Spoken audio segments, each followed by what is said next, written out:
Hi everyone, it's me, Sandy Cruz of Sandy K Nutrition, Health and Lifestyle Queen. For years now, I've been bringing to you conversations about wellness from experts from all over the world. Whether it be suggestions in how you can age better, biohacking, alternative wellness, these are conversations to help you live your best life. I want to live a long, healthy, and vibrant life. Never mind all those stigmas that as we reach midlife and beyond, we're just going to shrivel up and die with some horrible disease. Always remember, balanced living works. I really look forward to this season. Hi everyone, welcome to Sandy K Nutrition, Health and Lifestyle Queen. Today, my guest is Pascale Mapleston. She is the founder and CEO of The Benefit Code. And our conversation today is so important. It is all about women in the workforce and how companies are actually supporting women in the workforce at all ages, and how we can support women in a proactive and healthy way to support them at all ages.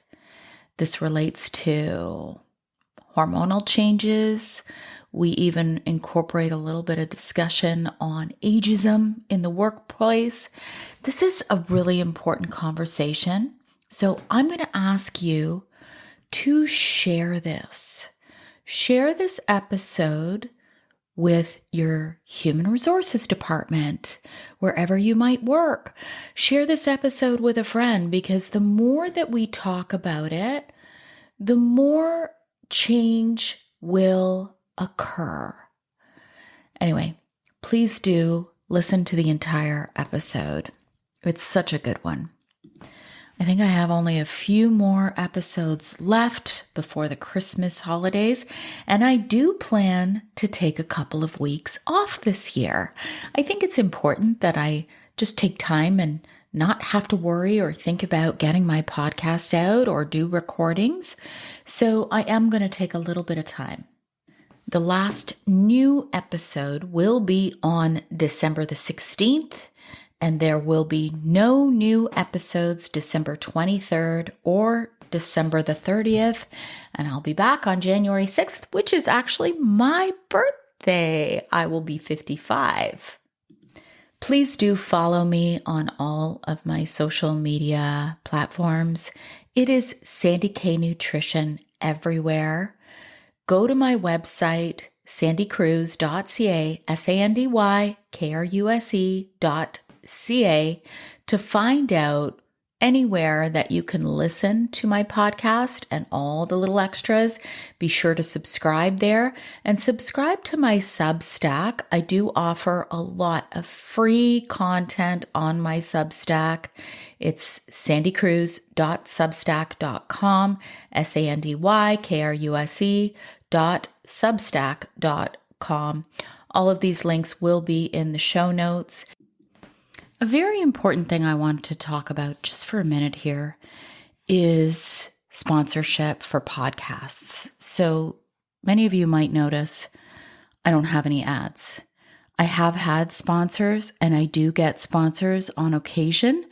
If you are a business and you are interested in sponsoring my podcast,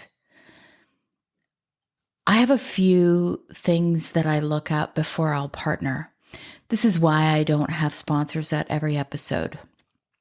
I do get requests for people who want to do a couple of one-off ads for my podcast, and I say no.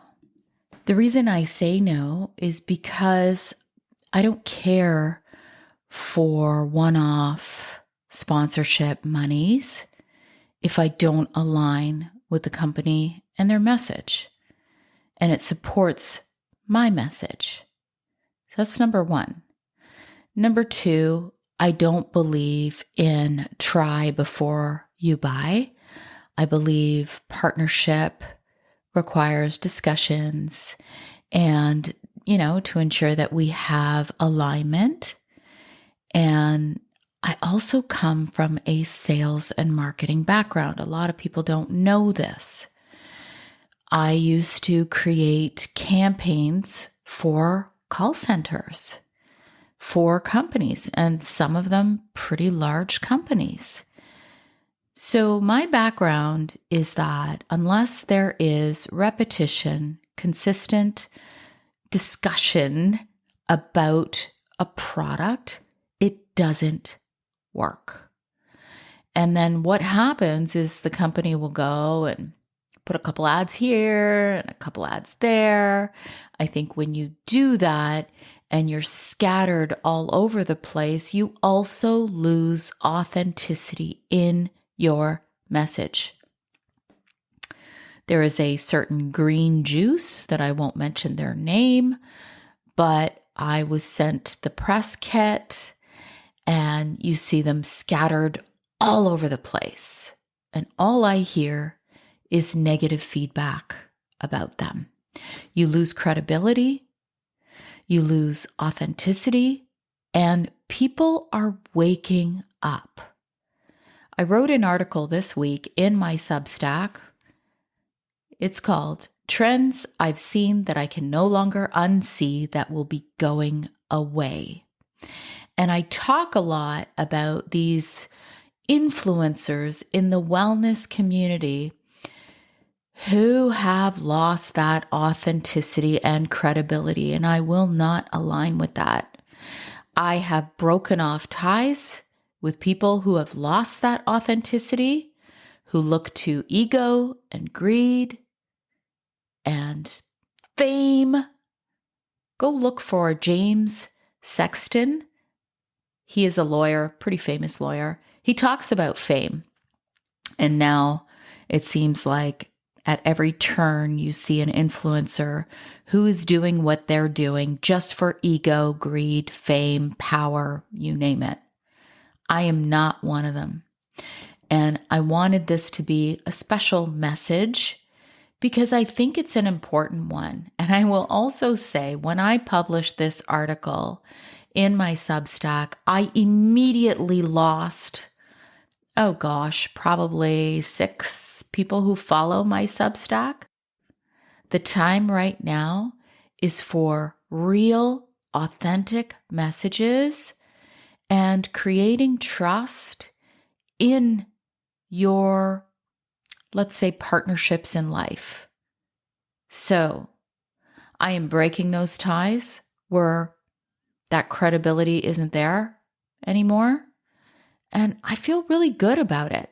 I don't feel bad. I don't feel sad. I feel happy that I am breaking free of that. I don't need those connections anymore. And I'm kind of forging my own path forward. So I just wanted to send that little message.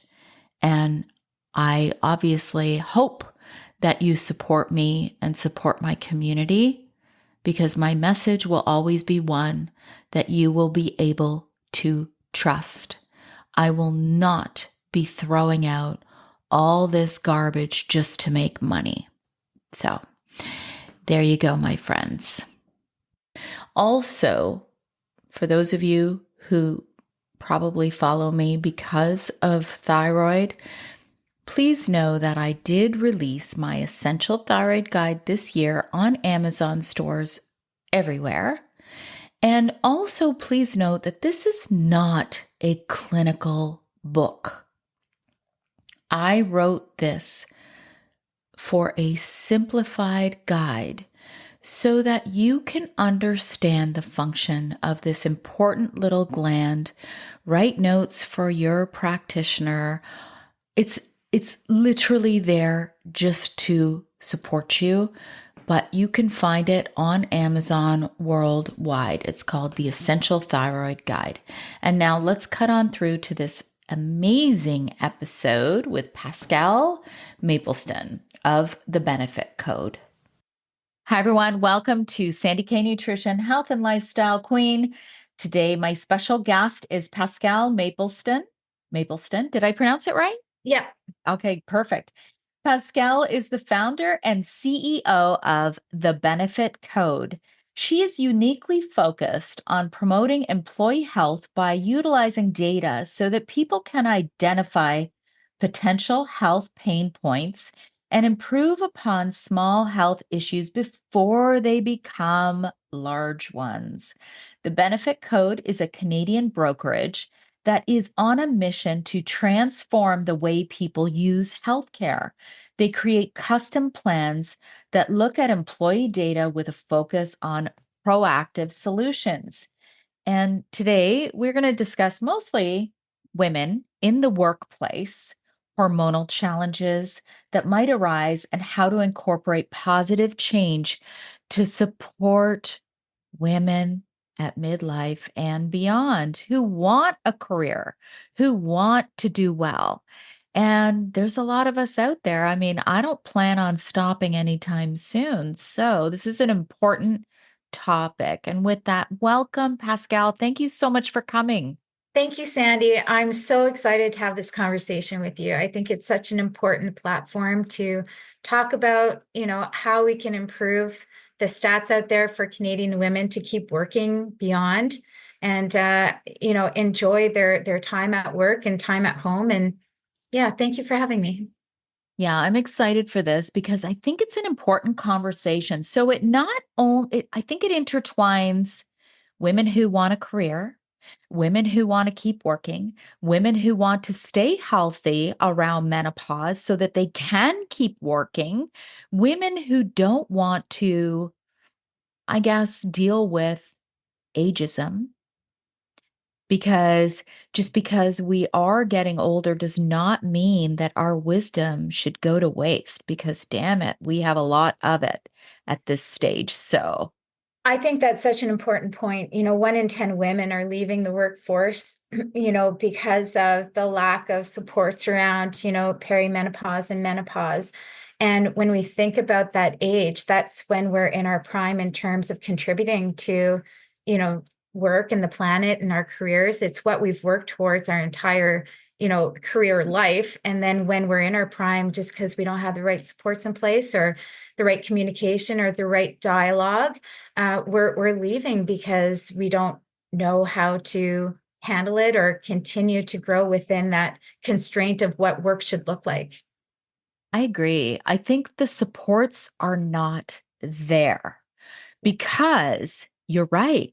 Now is the best time to really share that wisdom because we've got so much of it. But I need to hear why such a keen interest in this, Pascal? Well, I think it's health in general and making sure. Well, it started with just ensuring that our clients and their employees had access to resources when they need them. So, in Canada in particular, we're a little bit reactive in terms of the way that we approach healthcare. And it's at times very difficult to get a resources, whether it's a mental health resource or whether it's, a resource to introduce into a workplace. It's hard to have access to that. It's hard to know who the expert is. It's hard to know where to guide folks when they need that resource. So my journey started with just linking people to resources that we all have access to, but this one is credible. This one is going to help you. This one will, get you over that hump. And it led me to, genetics, DNA tests, individualized health, optimizing health. And then, of course, through that, women's health. And that's become sort of the hot ticket item right now, where finally we're having that conversation in the Canadian market. And so here we are. And I'm so happy that we're finally opening that door because it's 25% of our workforce are 40 to 55-year-old women, 25%. In That's Canada. huge. That's in Canada. That's in Canada. So, what are we seeing in terms of trends in women's health? So, you mentioned, here's the interesting thing. You mentioned mental health. So, as a 54-year-old woman, I can attest to this that when we're going through menopause, I mean, my journey started around 52, but really kind of amplified this year when my hormones were really rock bottom. Even though I was on like a baby dose Yeah. of bioidentical hormones, it wasn't enough to support the stage I was at. And often, what can happen to a woman is she'll be like, I can't shake this depression. I can't. And that's how I felt for a full month, Pascal. And that was the first time in my life that I was like, felt like that without a reason, of course, because we all have ups and downs. But it's like, if you're not supported as a woman, your process might be you go to your general physician. They diagnose you as clinically depressed. They put Yeah, you on antidepressants. And what's not taken into account is the stage that you're at in your life, which might be menopause. I know.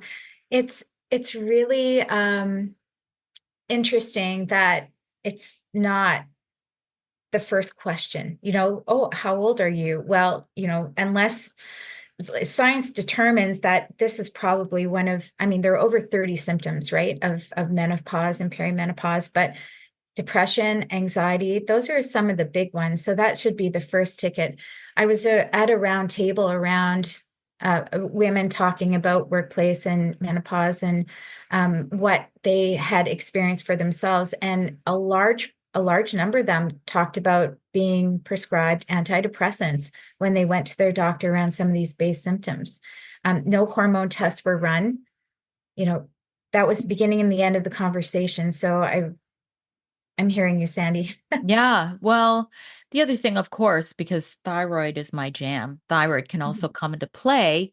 But what's so fascinating is that the thyroid can also be affected around menopause when the estrogen drops. Yeah, So sluggish. it's all interconnected. Like the endocrine system does not work in silos, right? So, Well, so this is what we're finding. We're finding that, we've got women in the prime of their careers, the prime of their lives, not getting the supports they need and being unable to, continue their careers, continue, managing, directing, being, not very functional at home either, and being dismissed, during those periods of time. So one of the things that we're looking at is ensuring that there are policies in place, to help support women when they're going through some of these transitions.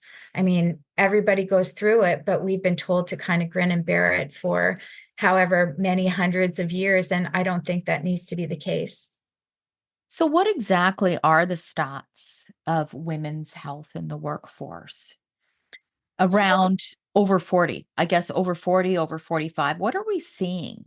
yeah, so 25% of our workforce, like our female workforce is, between those age groups. And when you think about 1 in 10 of those women leaving because they don't have supports in, and more so than that, I think the number is 3.5 billion is the number that affects the Canadian economy because of menopause. So that's either 1 in 10 women leaving the workforce due to lack of supports, women changing their jobs, so earning less because the stress of what their job was is just too much, or they have no flexible hours, so they go from working 5 days a week to 3 days a week just to compensate for some of these symptoms or what they're going through at the time. So those are huge numbers that are having a significant effect not just on our economy but on families and individuals and workplaces. I I don't mean to jump around, but when you think about, the big push to have women in leadership roles, and we're talking about, there's only X percentage of women CEOs. I think it's 5% women CEOs in Canada. I think it's 20% board seats. And when you think about the demographics of the men who are in those seats, they're between 40 and 55. Those are the years that we're taking a step back because we're not getting the supports we need when it's time for us to step into these roles. And for the women who are stepping into those roles, we're not seeing the support that they need to really excel in those roles. So I think this is an amazing conversation to have, and there's so many different facets to it, but a lot of, research is saying, is this the missing link Mm. No. to not attaining, those CEO roles, those, corporate board seats, because we're not supported in the age that men are attaining those goals. We're leaving the workforce during those years. Yeah, it's interesting that you say that because I think men go through it too. You hear a lot about, and this could be, we could even bring in the topic of ageism, Yeah. because I don't know if you have these stats, Pascal, but you know, do we even know how many women are laid off between the ages of 40 and 55, and then how many men are? I don't have those stats, but I would love to see them. I think Yeah. that's, uh, you know, I, I'm going to write that down. I'm going to look into that Yes. because I would love to know. Because I just know, just through personal experience, we hear of so many people, maybe even a little older, like between 45 and I don't know, 52. We hear of women and men that we know who are very career driven, have been their whole lives, get laid off. Yes. Yeah. And I think that's an important piece that we can connect to this whole part about not being supported at this stage in our life as it relates to our wellness, so that we can just simply age better and be even better using that wisdom that we've gathered all these years to our benefit, to benefit the company, and to benefit everyone else. Absolutely. I mean, this is where it's time for us to start giving back, right? Yeah. Yeah. Yeah. So you were recently at the Longevity Summit in Portugal. I was. So it's a beautiful place to go to a summit. So that was Yeah, no really nice. kidding. But I loved it. I loved, walking around, seeing, what's happening globally from a well-being perspective, how, different organizations are supporting individuals and companies. And what I really noticed is how proactive a lot of the other, I mean, not everywhere, but there's, some key areas that are very proactive with health, which I I really I was really inspired by. So, they're talking about, DNA tests and blood tests, and then they're talking about experiences. So a full wellness experience, a full well-being experience, and it's from the top down. So their annual checkups are so proactive. They're talking about every part of the individual, and, like just firing on all cylinders. It's just a totally different approach, really, to our healthcare system here. And I'm very grateful for a healthcare system. I'm grateful that I can walk into a hospital and get what I need when I need it, and, for my children as well. But I also know that there's a real opportunity here to kind of turn it, around to be a little bit more proactive so that we can have optimal health, because we have to ask for it. We have to advocate for it. We have to do our own research. We have to go prepared with, information and what we want out of an appointment. So I do really notice the difference at those summits, organizations coming from, Denmark, Germany, the UK, and the way that they're proactively managing health there. It's quite different than how we are here. So, first of all, I will agree with you on, there's definitely some benefits. My son had to have pretty major reconstructive surgery on his shoulder. He's a baseball Yeah. player. And I have I have a friend who's an orthopedic surgeon in the US, and he's like, that probably would have cost over $200,000 here on top of even if you had insurance. I'm like, oh my God. So we have to be grateful for that. Yes. And however, what were the main differences that you did see? You mentioned genetics. So I'm a big fan. I've done at least 10 genetic tests. I know mine and my family's genetics pretty much inside out on what we can know anyway, because I think there's still a lot more to be discovered. However, what other things did you notice that other countries are doing for longevity and proactive health? Okay, so women's health was a huge topic. There was almost an entire day devoted to women's health, and there was this amazing speaker, a female physician from the UK, who talked a lot about breaking over barriers. They're ahead of us in a lot of ways in terms of creating policy in the workplace and in Parliament over women's health, but they're still talking about barriers there. So that really got my attention. I would say the biggest piece of the conference that I brought back with me was the day on women's health, which also combined a day on sexual health as well. But I mean, that's a different podcast. Mm. Hmm. So what are they saying? Do they do, like, in terms of the policy, like, what are they actually putting into place that we don't have in Canada? So what I like is that we're starting to have the conversation, and there are some organizations that are starting to look at, putting in place some base policies, and we'll touch on that, I think, in a second.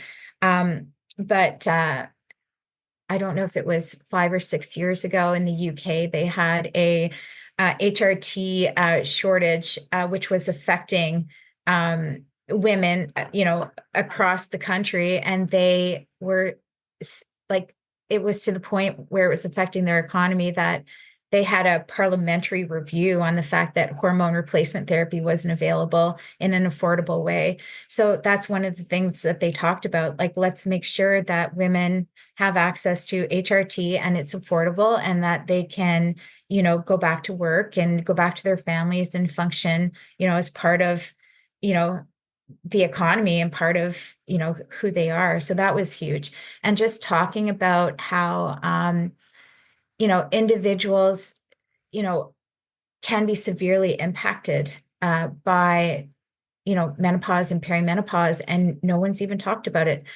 Who even knew that perimenopause existed up until, a couple years ago? I mean, some people talked about it, but it's 10 years ahead of menopause, and you start getting symptoms like exhaustion and hair loss, and you can't sleep anymore, and all of these pieces, and people are like, oh, it's just a busy time in your life, you're going to be okay. But meanwhile, you're going to function in the workplace just like everybody else, with no understanding of the fact that you haven't slept.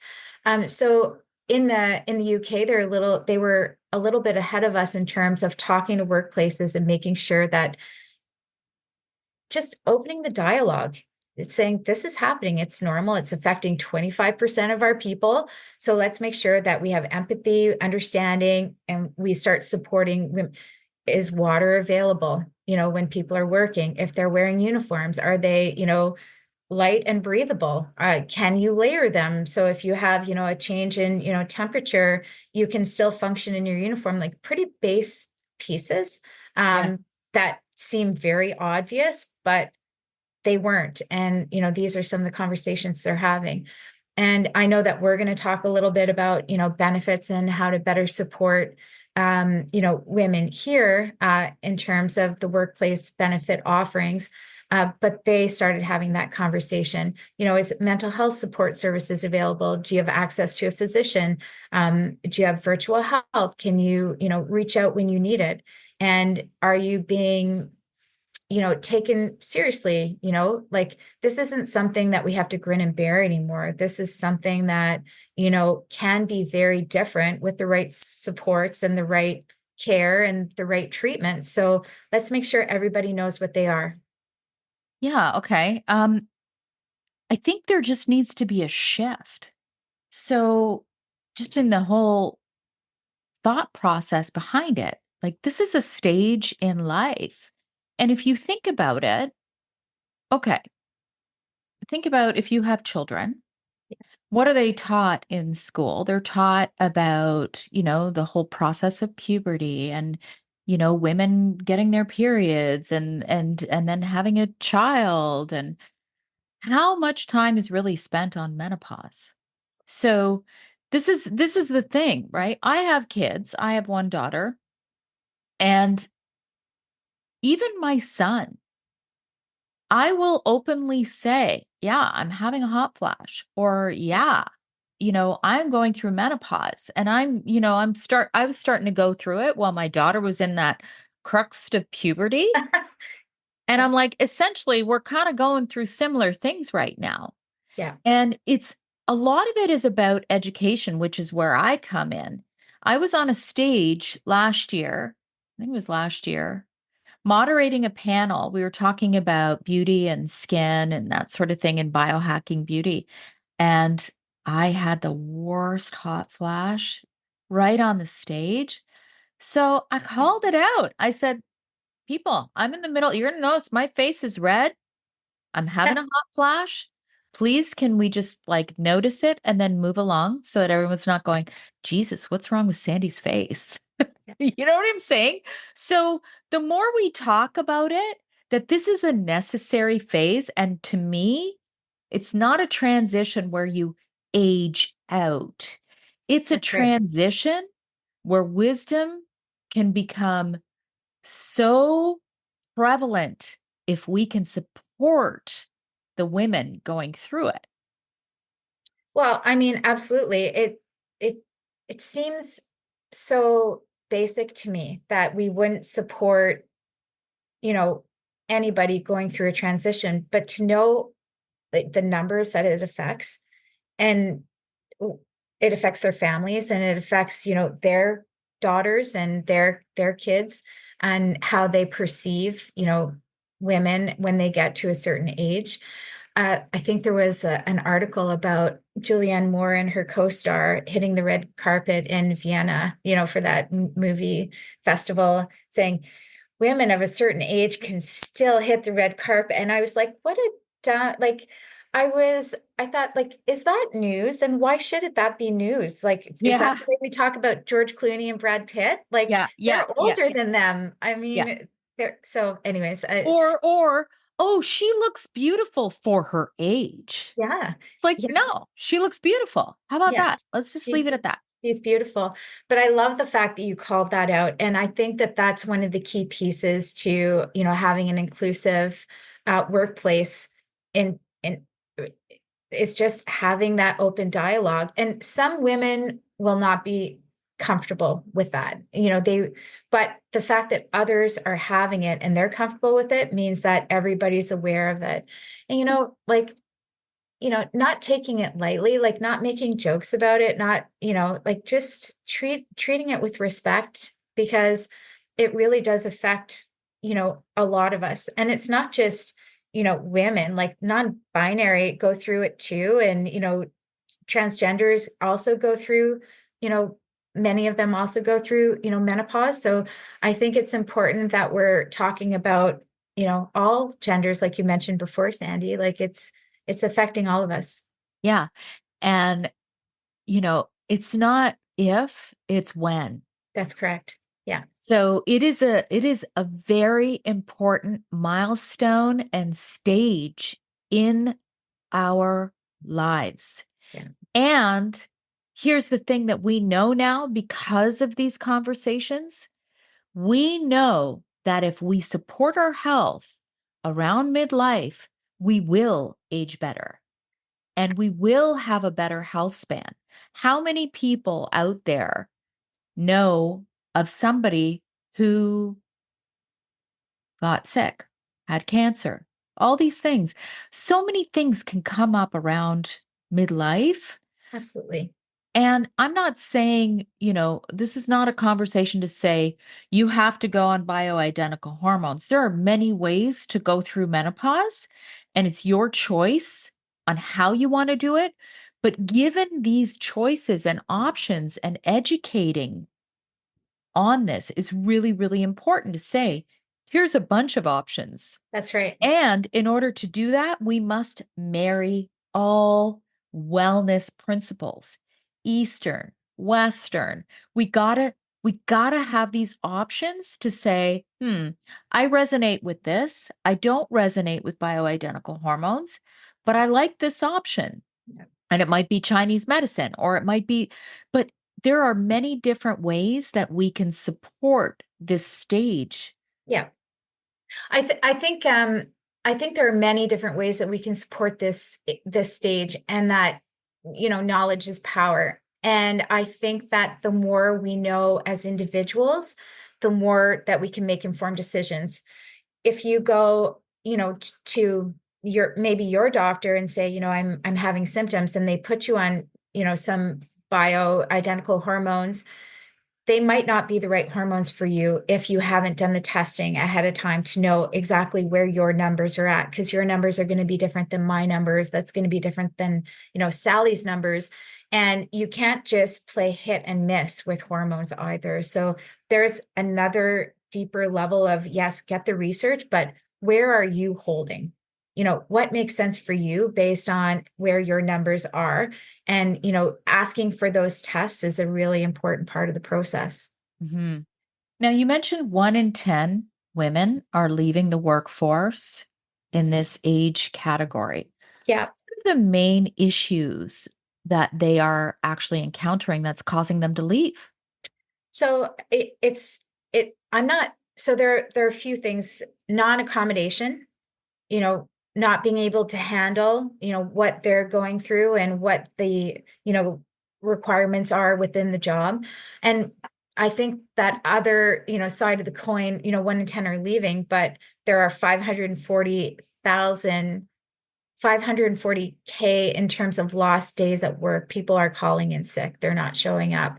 3.3 billion in lost income annually due to a reduction in hours or days that you work. Like, it's not just 1 in 10 leaving, it's also the ones who are staying, working at, in a different capacity, or they're working, less, or they're calling in sick because we're not making accommodations. So the number one piece here is accommodation, and making sure that your policies will support women in that time, because as an employer, you're going to benefit financially, and you're going to keep your people long term if you're just able to make some, small accommodations. So you're talking about flexibility. There's a couple of things. There's Yeah, flexibility, but yeah, then there's also the health supporting side of it as well. yeah, yeah. So, I mean, there's a lot of things that you can look at doing. I mean, the basics, right? Making sure that you have, cold water available for, somebody if they're thirsty, or that you have air conditioning and it's well ventilated, so that when you have hot sweats or, differences in temperatures, you're not working in a sauna. But the biggest piece would be those flex days or flex hours or time off if you need it without repercussion. So understanding that, this month, like you talked about last year, where you had that month of complete, like, what would have happened if you were working somewhere, you had to go to work every day and you weren't being supported? You'd feel like potentially you had to leave, or you had to reduce your hours. So let's support you during that time, meaning like you've got flex days, maybe you're working from home more, change the hours according to your schedule.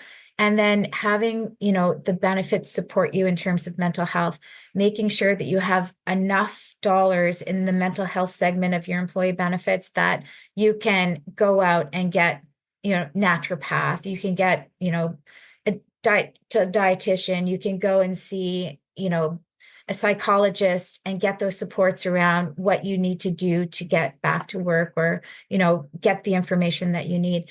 Being able to, follow your own journey in terms of those flex dollars on how you're going to get through. Like, I go and see a naturopathic doctor that isn't covered through regular benefit plan, but my flex dollars pay for that. So I'm still able to support, my journey. And that's through a completely flexible spend. That's where I'm choosing. And if I was 30, maybe I would freeze my eggs with that flexible spend.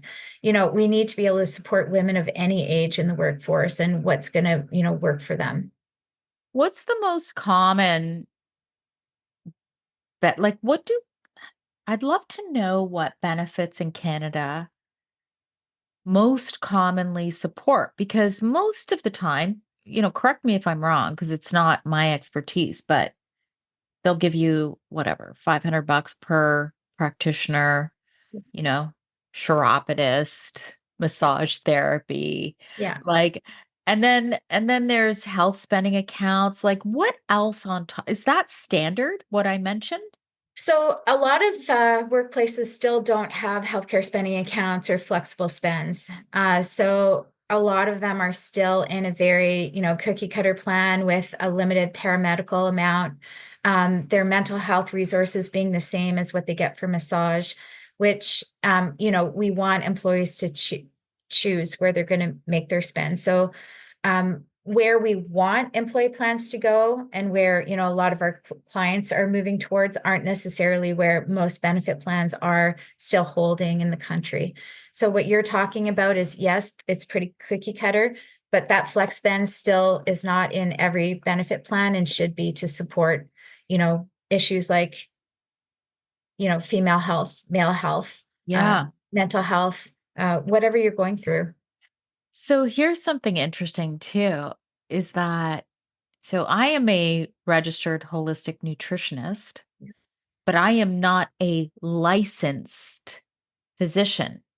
I am not a licensed dietitian, Yes. right?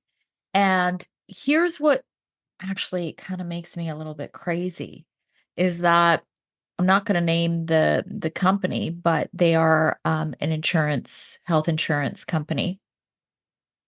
They did not know the difference between what a registered dietitian is and what a holistic nutritionist is. And so I'm like, wait a second. They're very different ways at looking at nutrition and diet and lifestyle and how it affects the body. I mean, I know there are some RDs that are more naturally trained, Yes. like in the US, especially the ones who go to Bastyr University and Yeah. much more naturally trained. But then there's some RDs that put corn syrup solids in baby formulas. Right. So, you know, a holistic nutritionist doesn't do that stuff. So it's very different. And yet, some of these companies don't understand the difference. I'm like, wait a minute. Yeah. Holistic nutritionist is not even in the same category. I just know this because when I was seeing clients one on one, this is the stuff they would run into. Right. It's a problem because they're very different. They're very different. And, I think that's another example of why that flex spend is so important because, you're having access to folks like you, Sandy. Like if I want to come to you and talk about, holistic nutrition, that should be okay. You're trained in your field, you have information to offer, you're going to help me optimize my health, and we should have access to that. So having that flex spend and allowing people to choose is really key to that optimization. I agree. But this is it. This is the key to your point, having the option to choose. Yes. So if somebody wants to go on, a diet that is a standard American diet, but it's like caloric restriction or something, Yeah. okay, if you really want to do that, that's your choice. But just Right. because I am not licensed does Right. not mean I'm not qualified. And No, I I will agree. say that I'm actually going to say that twice. Just because I am not licensed, meaning I'm not an MD or an RD, does not mean I'm not qualified to talk about a subject that I'm trained in, Agree. right? Yeah, totally. So it kind of it opens up a whole other can of worms, but the fact is menopause, there are some women, I know a lot of women who choose to go through it naturally and want to support their bodies naturally. And that's fine. It's everybody's choice. And there are ways you could do this pretty amazing in holistic ways Yeah. without the HRT, BHRT. I agree. And, I think that going back to something I said earlier about knowing your numbers and how to support each of those, categories will help you do it naturally as well. because Yes. that's, it's knowledge is power. So however, you attain your like health goals is really up to you. I know kind of what scared me a little bit, and maybe scare is the wrong word, but there's research coming out about, those who do not seek, treatment during this period have a higher link of mental health conditions, when they get older.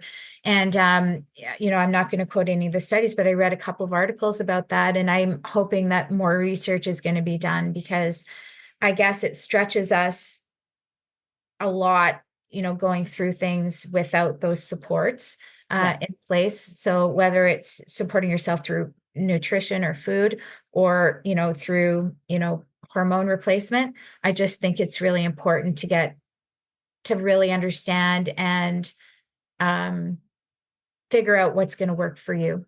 Yeah, we have to do things differently. And I think it's very important that we identify that. Just like what you said, we have to have proper testing and then we can choose the course of action, but we got to do Yeah. things differently at this stage. Absolutely. I just want to mention, like, when I was back from the UK and looking for resources to incorporate into my own business, making sure that we're, talking to our clients about policies for menopause and perimenopause and resources for, employees when they're going to see the doctors. I was literally recreating the wheel because there's this amazing foundation in Canada that has all of these support pieces just built into their website. And they had these, charts on, chart your symptoms before you go see your doctor to, order your test. They have like this checklist for at work on, some of the policies to consider implementing. And I just thought it was the most amazing thing for two reasons. One, that we have these resources at our fingertips and it's, a free resource. And two, that I didn't know about it.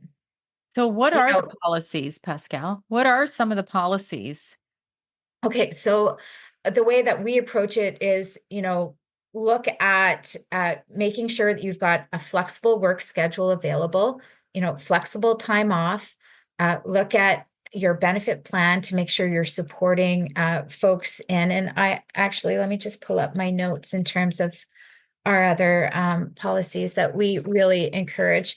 Um, uh, Putting together a task force that would have, sessions depending on how many times a year you'd like to do it, let's say even quarterly, just talking about menopause in the workplace and making sure that it's part of the open dialogue, putting together roundtable discussions with, the executives, making sure we're supporting employees and making sure that male employees are aware of it too. Like, we don't just want women talking about it. We want to make sure that the folks in the boardroom are aware of the policies that we want to do. So adjusting work environments, very important. Making sure that benefits reflect the needs, making sure time, whether it's time off or flexible time schedule is there, and making sure if you're in an environment with uniforms that you're ensuring that, it makes sense in terms of where they're working and that they're light and you can layer them. It seems very silly, but the menopause awareness sessions are huge, like I in was terms going to of say putting them in. Yeah. education is key Yeah, education, because dialogue. so I get this comes up a lot actually is why didn't our grandparents need hormones? Why didn't they really need all that? And I'm going to tell you this. This is my take on it because my grandmother lived till she was 82. She was really sharp. My dad is 87, sharp. My mom, 78, sharp. Okay. Now, the big difference between now, going through menopause now, and say my grandmother lived off the land and Yeah. they had a lot of natural solutions to help them go through it. And I truly believe that their menopause experience was different than ours because of the way that we live now. I I I don't disagree with that. And I wonder also if the fact that they were having kids younger, My you grandmother know, had my mom at 42. I think she was 42. So no, okay, it so wasn't no, in her case anyway. yeah, But I just think it's so interesting to look back yeah, because it's a question I get asked a lot, and some doctors will go, well, we didn't live as long back then. Well, she lived till 82, which is pretty yeah, good, but she lived that is, off the land. yeah, And we can't, like, I can't live off the land where I live right now. Like, I don't have the space for a garden, but yeah, God, I'd love to. I think food, nutrition, and lifestyle has a huge piece in all of this. And when we educate women that, okay, let's say you don't want to go on the HRT, you're mhm, going to have to do something else to right, optimize your aging process from this point. Well, you should do it your whole life, but from this point on, especially. And yes. educating is amazing for anyone in the workforce. Well, I think, diet is the key factors to our health at any age, our mental health, our physical, like you're right. We should be starting that from, v- educating in the workplace and at school. And I'm not talking about the four food groups because a lot of the, issues that we deal with our clients are, type 2 diabetes, they're, hypertension, they're all related back to lifestyle and food, right? So I think that this is, a key point, Sandy, that in women's health, as if they don't know what what to have, like to optimize their health, I, I'd love actually to talk to you about that in terms of like educational for some of our clients on optimizing hormonal health through food. I think that would be such a key topic, and I'd love to explore that further with you, Sandy. Yeah, I think so. Here's something interesting. I think you mentioned you had kids, right? You Yeah, have kids. yeah. So I have a daughter in university, and you know what university's like. Okay. I partied my face off in university. I had the best time of my life in university. That was a long time ago, though. And times have changed. Food has changed. And I actually say this to my kids all the time. I'm like, listen, McDonald's now is not the same as McDonald's in the 80s and even early 90s. It's just not the same. So fast food has changed. So I think that's their way of rebelling for me. Like, Yeah. you know, See, by the which is way, sneaking a Coke, I'm like, what are you doing? yeah, yeah. But I explained to her before she left, don't forget that what you eat is going to dictate what kind of a month you have, what kind of a cycle you're going to have, what kind of a mindset you're going to have. Yes, And I think at this stage, to be honest, I think we can't do it alone with food alone because of our food sources. But when we support ourselves with targeted nutraceuticals, that's another great way. Natural health products, I'm telling you, Pascal, they can be very powerful just to support and be preventative and proactive with our health. absolutely. Absolutely. And, it's one of those, I mean, that's the main reason that we started bringing DNA kits in, 10 years before anybody else was talking about them here, because we didn't know from an individual perspective what we needed to supplement, in terms of like, what do I need to make sure that I am going to live my best life based on my predispositions. So Yeah. just because you have predispositions doesn't mean that they're going to actually, exercise themselves. So, make sure that you have the supplements that you need individually to support your health. And I'm going to say it again, knowledge is power. Individualized knowledge is power. And it amazes me that so we know B12 is really important for Yeah, brain health, for sleep, for like everything. And yet, and there's so many different things that are being talked about that are trends, such as, vegan diets. Well, then you're going to be lacking in B12. And then you may go to the drugstore and take cyanocobalamin, which is actually a very cheap way of making B12. okay. So you want a methylated form, but it comes from cyanide. People don't know this. That's Like, right. people don't know this. So there are Walmart brands, and not knocking Walmart. Everybody loves Walmart, but you have to be careful about what, and DNA tests can actually help with that. Just understanding, and even you get your raw data from these kits, and then you can use them on other platforms to really investigate. And then you piece into it your own lifestyle. You can really create a beautiful little map of what works. Like, I know I have issues with detoxification, Yes. right? Yeah. And so, I mean, I took my gel nails off because I did there you go. That's another thing. Women, thermography scans. I did a whole body thermography, and I had bright red inflammation on my nail beds. And I was like, what's going on here? Took them off because I was like, something's wrong. I'm having pain in my wrist. You see what I mean? Like, Yeah. all of this is connected. And while it may not pose a problem for you, it does for me because I know I have issues with my detoxification. Right. So there's just, anyway, we could go all over the place on this topic, but the key is, I think a big takeaway is that knowledge is power. Knowledge is power, and really making sure that you are prepared for the conversation that you're going to have with, your doctor, your employer, your boss.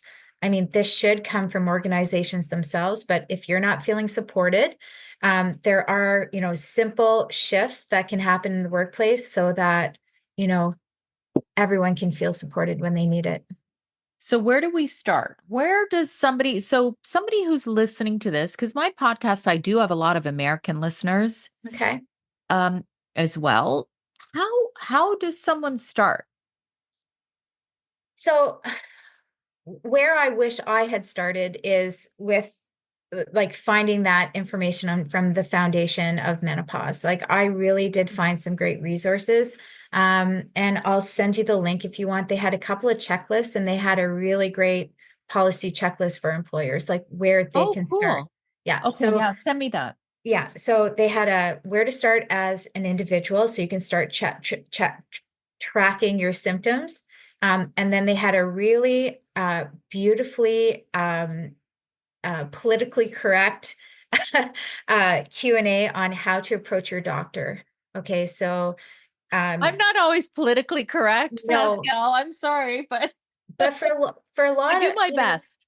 yeah, well, you don't have, you're advocating for everyone, but for the other ones who want the tests and they want to walk out with what they need, it really goes through like step by step. And if this happens, talk about X and this is what you need to walk out with. And this is, how the support that you need from your doctor. And if you don't get the support you need from that doctor, here's a list of doctors that you can go see. Some you have to Oh. pay for, some you don't. And if you go see a gynecologist, don't forget to get a referral. So it was a beautiful checklist. And I really thought, wow, if I had seen this a few years ago, because we recreated a lot of that, but this one was next level. And then they also have one for employers in terms of here are the policies you need to look at. Here are, some of the accommodations that you need to make in your benefits plan. I mean, these are things we've been talking about for a long time with our clients, but if you have, a broker that's not proactive, they're not going to see this until so send it to them. Say, this is what we want our employee benefits to look like so that we can support, 25% of our workforce, because those are the numbers. I'll send you that link. And if you want to, share it, I really thought that was a great place to start. Now, can you explain how the benefit code works? Are you like a middleman between insurance companies and businesses? Like, how do you work? So we're an employee benefits brokerage in Canada. We're licensed across Canada, and we provide benefit plans and pensions and retirement packages for employers and their people.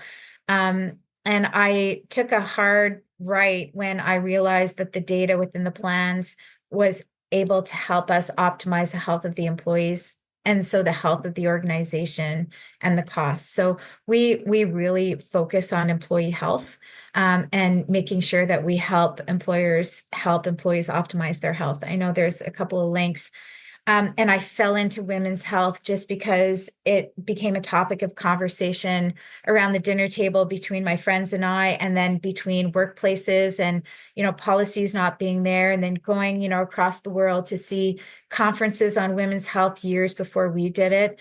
And I just thought we need to start having this conversation here. We need to really advocate for our workforce, for our economy, for women who want to be around that boardroom table if they choose to be, or, if they just want to work, at full capacity in their own job, we need to support them. So this is, sort of been my dialogue, outside of what we do best, which is we do benefits, but we also advocate for health in general and women's health in particular. And what I like most is how you talk about prevention and proactive health. And I think that's so critically important. Sandy, like when I first started my career way back when, I was on the other side, I was on the supplier side, and I was having conversations with, brokers and their clients about, hey, look at the data, like 20% of your folks are on like antidepressants or, diabetic medication. I feel like we could do something with that. And it just didn't resonate out there. And when I went to the other side and opened up my brokerage, that was an opportunity for me to really dive into that passion, because there is an opportunity in the data. And when you see it on paper, you can put the programs in place to shift the health of your folks. And it's bottom line for the employer, but the employee becomes a better person at home, at work, with their kids, with their spouses. So it's Yeah. I think the one thing that we kind of missed in all of this is that when you support this really, really important transition, you are supporting the person's longevity by supporting the fact that they may feel more stress during this time.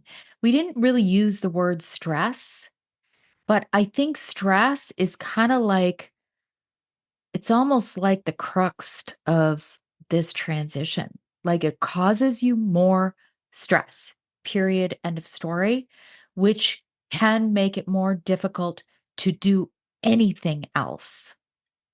absolutely. I mean, like the fact, like you'd be stressed about the fact that you're anxious, about the fact that your hair's falling out, about the fact that you can't sleep at night. And if you're not sleeping, you're more stressed. So it's so many different layers. And, from an employer perspective, putting in these policies is the right decision for their people. But if they're not going to do it for that reason, do it because the numbers are there.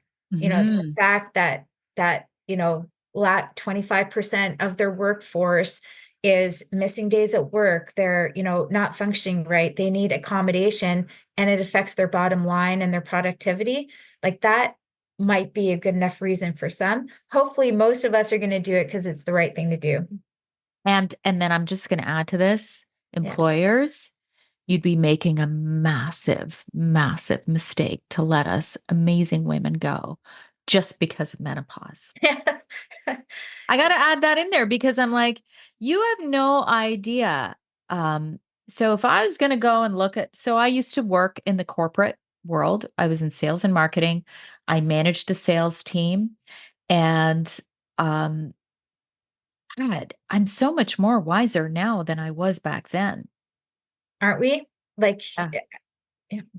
Yeah. So, okay, let us know where we can find you, what your website, and yeah, let us know. Now, Yeah. okay, so thebenefitcode.ca, Pascale at thebenefitcode.ca if you have questions for me or if you want to connect. I'm always up for a great conversation about health, employee health, um, pretty much anything. So, I mean, not Awesome. anything, but Well, anything anything related to wellness. Any last things that I may have not touched on that you need to mention? I think that you touched on a lot, and I'm very grateful for, the ability to have this conversation on a platform where people are so interested in health and health optimization. Knowledge is power. Make sure that you've got the resources that you need, and that we're still at the place in Canada where you have to advocate for yourself. So be prepared before you go into those conversations. So that link I'll send you, which I really liked a lot, is a good place to start. Amazing. And then the other thing I will say, of course, is to share this with your employer or with your physician. Just say, I listened to this podcast. It's a great way to just spread the word that these conversations are very real and they're happening. And we don't want to be behind the times in this. Exactly. Yeah. So Yeah. thank you so much for coming, Pascale. It was a pleasure. Thank you, Sandy. I hope you enjoyed this episode. Be sure to share it with someone you know might benefit. And always remember, when you rate, review, subscribe, you help to support my content and help me to keep going and bringing these conversations to you each and every week.